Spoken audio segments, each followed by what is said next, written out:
Hi పిల్లలు, మనము ఈరోజు 5వ తరగతి తెలుగు ఒత్తుల పదాలు చదవడం సాధన చేద్దాం.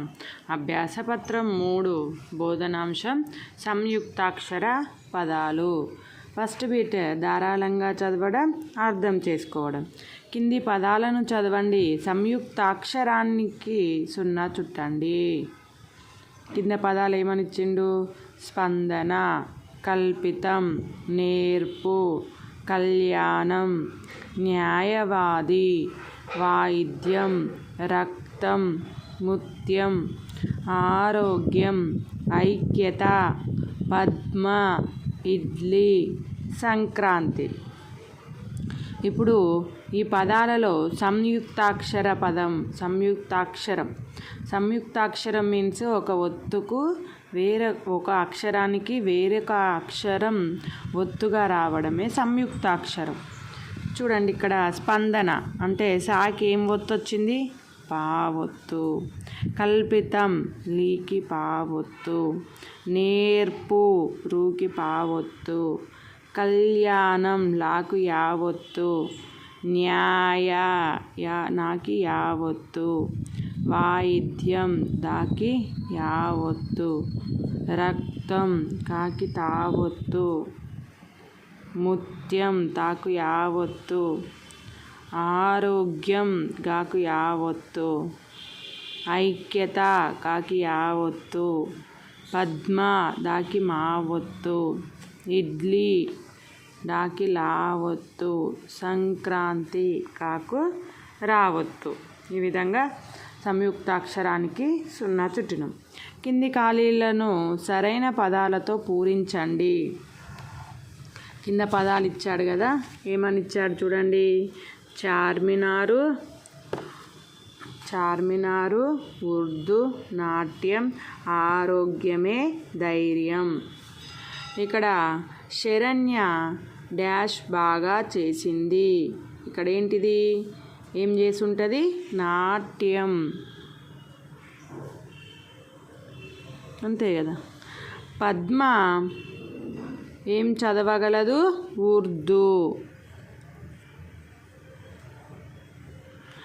డాష్ హైదరాబాద్లో ఉన్నది. హైదరాబాద్లో ఏమున్నది? చార్మినారు. ఆపద సమయంలో ఎలా ఉండాలి? ఆరోగ్యంగానా, ధైర్యంగానా? ధైర్యంగా. ఆరోగ్యమే మహాభాగ్యం.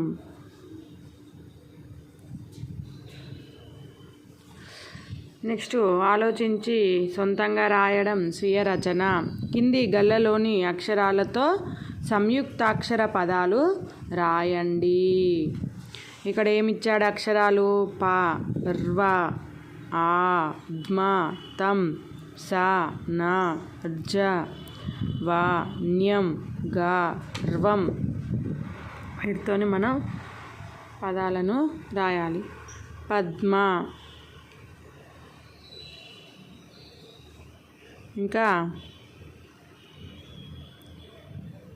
ఇంకేముంటాయి?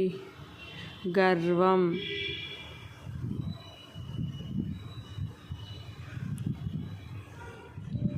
ఇంకా పర్వతం,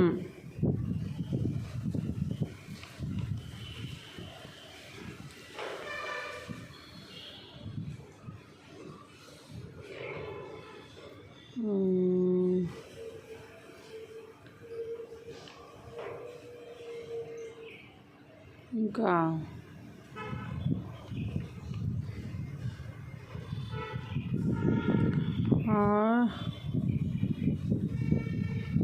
పద్మ, పర్వతం,